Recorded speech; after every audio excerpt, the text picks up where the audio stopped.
अस्सलाम वालेकुम नाज़रीन, जांज़ेब अब्बासी एक नए यूट्यूब प्रोग्राम के साथ हाजिर है।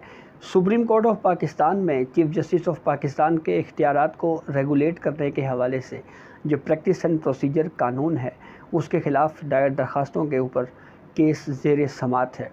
आज की इस वीडियो में हम डिस्कस करेंगे कि वो कौन सी ऐसी वजूहात हैं जिसके सबब पार्लियामेंट को ये कानून बनाना पड़ा, यानी पार्लियामेंट को या सियासतदानों को चीफ जस्टिस ऑफ पाकिस्तान के इख्तियारात को रेगुलेट करने की ज़रूरत क्यों पेश आई, इसकी क्या वजूहात थी और इसका सियासी तौर के ऊपर या पाकिस्तान के में का जो इस हवाले से बैकग्राउंड है कि किन किन मुश्किलात का सामना करना पड़ा आर्टिकल 184(3) के बेजा इस्तेमाल से पाकिस्तान की सियासत को और पाकिस्तान की मईशत को। ये बहुत अहम केस है और इस केस से पाकिस्तान की जुडिशल हिस्ट्री की एक नई सिमत का तयन होने जा रहा है।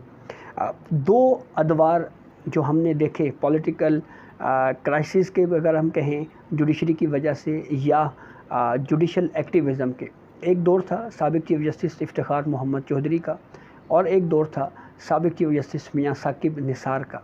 ये दो वो अदवार हैं जहां आर्टिकल 184(3) का बेजा और गलत इस्तेमाल किया गया और उस बेजा और गलत इस्तेमाल के सबब न सिर्फ पाकिस्तान की पॉलिटिक्स को नुकसान हुआ बल्कि उसके साथ साथ पाकिस्तान की मईशत को भी बहुत नुकसान उठाना पड़ा।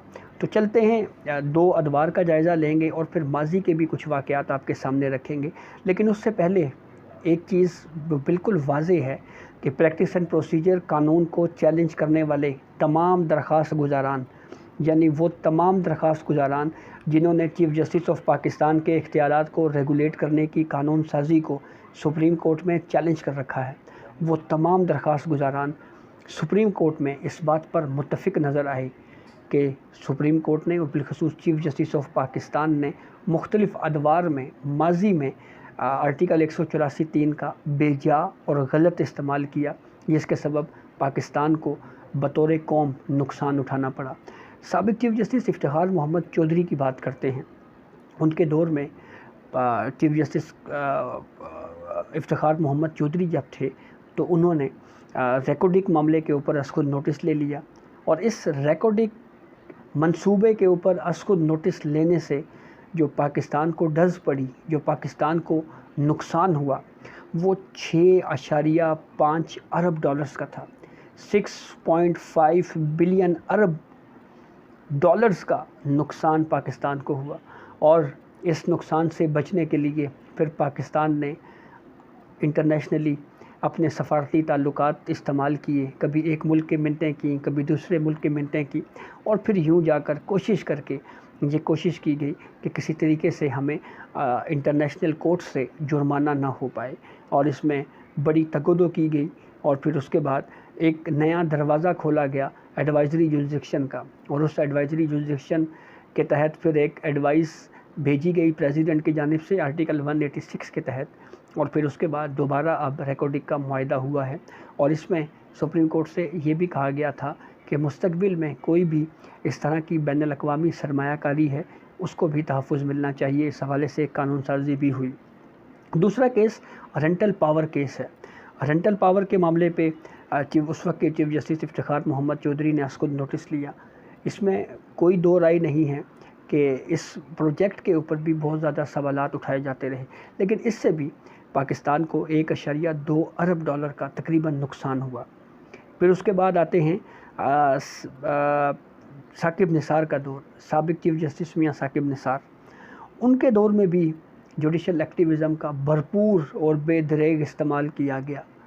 पागल खानों के दौरे किए गए, डैम्स बनाए गए, डैम बनाने के लिए लोगों से पैसे इकट्ठे किए गए और बाज़ जगहों पे ये भी मालूमात सामने आई कि केसेस लगाकर कुछ लोगों को दबाया भी गया।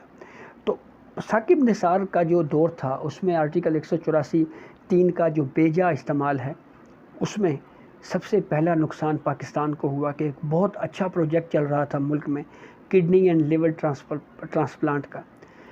इस मामले के ऊपर चीफ जस्टिस साकिब निसार ने सो मोटो ले लिया और फिर सो मोटो लेके वो प्रोजेक्ट ही बंद हुआ। अभी दोबारा सुना है कि वो बहाल हुआ है और इस प्रोजेक्ट को बंद करने के बाद फिर एक कमेटी में, कायमा कमेटी में ये इंकशाफ हुआ कि साबिक चीफ जस्टिस साकिब निसार के भाई इन मरीज़ों को, जो किडनी और लिवर के या गुर्दों या जिगर के मरीज़ों की जो पैवंदकारी होती है, और वो मरीज़ जिनको भारत भेजा जाता है, वो भारत भेजने के लिए साबिक चीफ जस्टिस मियां साकिब निसार के जो भाई हैं वो कमीशन लेते थे। तो ये ज़ाती मफादात की बुनियाद के ऊपर एक सो मोटो लिया गया और उसका खमियाजा मुल्क को भुगतना पड़ा। फिर उसके बाद मोबाइल फ़ोन के ऊपर टैक्सेस का एक केस था। सोशल मीडिया के ऊपर गर्दिश करने वाली एक पोस्ट पे साबिक चीफ जस्टिस साकिब निसार ने सो मोटो ले लिया। उससे 100 अरब रुपए के टैक्स का नुकसान हुआ।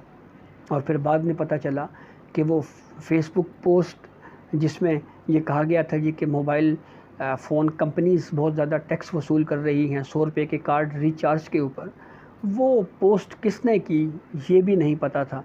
लेकिन वो जुडिशल एक्टिविज़म की इंतहा थी उस वक्त हमारे ये मुनसिफ़ आला ये कहा करते थे कि 2-2, 3-3 अरकान असम्बली जो हैं इनको तो मैं ऐसे ही डिस्क्वालीफाई कर जाऊँ। और इस दौर में पाकिस्तान की न सिर्फ इकॉनमी को नुकसान हुआ बल्कि इससे मुल्क की जो सियासत है उसमें भी अदम तवाज़ुन पैदा हुआ। एक पॉलिटिकल पार्टी को बहुत ज़्यादा नवाजा गया, एक पॉलिटिकल पार्टी को बहुत ज़्यादा हिट किया गया, उसको बहुत ज़्यादा रगड़ा दिया गया। अब इस आर्टिकल 184(3) से पॉलिटिशियंस को क्या क्या नुकसान हुआ। पाकिस्तान पीपल्स पार्टी की हुकूमत 2008 से 2013 तक हर कोई काम, कोई प्रोजेक्ट करती, साबिक चीफ जस्टिस इफ्तिखार मोहम्मद चौधरी सो मोटो ले लेते। फ़र्द वाहिद का इख्तियार था, रेगुलेशंस थी नहीं, और जनाब चीफ जस्टिस ऑफ पाकिस्तान के इख्तियारात उनकी मर्ज़ी, जो चाहे करते फिरें, कोई पूछने वाला नहीं। सो मोटो पे सो मोटो लिए जाते रहे और एक हुकूमत को अमली तौर के ऊपर मफलूज रखा गया। साकिब निसार ने भी यही किया, हर जगह के ऊपर सो मोटो, हर बात के ऊपर सो मोटो, लोगों की तस्दीक करना, उनको रोस्टम के ऊपर बुलाना, उनको ओए और इस तरह की अलकाबात से पुकारना, ये तमाम चीज़ें चलती रहीं। अब एक सियासतदान को भी जो है वो आर्टिकल 184(3) के तहत डिस्क्वालीफाई किया गया। मैं बात कर रहा हूँ साबिक वज़ीर आज़म मियां मोहम्मद नवाज़ शरीफ की। आर्टिकल 184(3) के तहत इमरान खान एक पटिशन सुप्रीम कोर्ट में लेके आए और फिर पहले उस पटिशन को फजूल करार दिया गया, फिर उसके ऊपर बेंच बना, फिर GITयाँ बनी, उन GIT में फिर खुफिया इदारों के लोगों को शामिल किया गया, इन्वेस्टिगेशनें होती रहीं, मीडिया ट्रोलिंग, मीडिया कंट्रोल और मीडिया पे जिस तरह की रिपोर्टिंग उस पूरे ट्रायल की हुई, और फिर एंड में अकामा की बुनियाद के ऊपर एक इलेक्टेड प्राइम मिनिस्टर को डिस्क्वालीफाई कर दिया गया।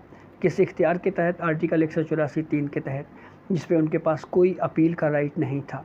फिर उसके बाद सवाल उठा कि नाअहली की मियाद क्या होगी। सुप्रीम कोर्ट ने कहा जी कि नाअहली तो ताहयात है। फिर इस आर्टिकल 184(3) के तहत सुप्रीम कोर्ट ने न सिर्फ मार्शलाओं को भी वैलिडेट किया बल्कि फ़ौजी आमरों को वो इख्तियारात भी दिए जो उन्होंने मांगे ही नहीं थे। जी हाँ, मैं बात कर रहा हूँ ज़फ़र अली शाह केस की। 1999 में आर्टिकल 184(3) के तहत ये दरख्वास्त सुप्रीम कोर्ट ऑफ पाकिस्तान में आई। 1999 के मार्शल लॉ के हवाले से उसके वो मामला सुप्रीम कोर्ट में आर्टिकल 184(3) के तहत आया। लेकिन फिर सुप्रीम कोर्ट ऑफ पाकिस्तान ने जो फ़ैसला दिया वो जनाब ये था कि मुशर्रफ को तमाम इख्तियारात दे दिए गए और आइन में तरमीम की भी इजाज़त दे दी गई। ये फ़ैसला भी पाकिस्तान की अदालती तारीख़ का एक बदनुमा धब्बा है। फिर उसके बाद जनरल कमर जावेद बाजवा की मुद्दत मुलाज़मत में तोसी की पटिशन भी आर्टिकल 184(3) के तहत सुप्रीम कोर्ट आई थी, और उस पर फिर क्या हुआ, सियासतदानों ने एक्सटेंशन दे दी और फिर उसके नताइज पूरी कौम ने भुगते। तो ये वो चंद ऐसे वाक़यात हैं जिससे ये क्लियर होता है कि आर्टिकल 184(3) के इख्तियारात को रेगुलेट किया जाना जो है ये एक अच्छी कानून साजी है, और इससे कम अज़ कम मुस्तक़बिल में जो है वो इस तरह के वाक़यात जो हैं उनके रोकने के लिए रोकने का सबब बन सकते हैं। और ये इख्तियार रेगुलेट हो रहा है, बांटा जा रहा है, जिसके अच्छे नताइज पाकिस्तान की जमहूरियत पे, पाकिस्तान की इकॉनमी के ऊपर आ सकते हैं। तो ये अब तक की अपडेट थी जिसे हमने आपको आगाह किया। बहुत शुक्रिया।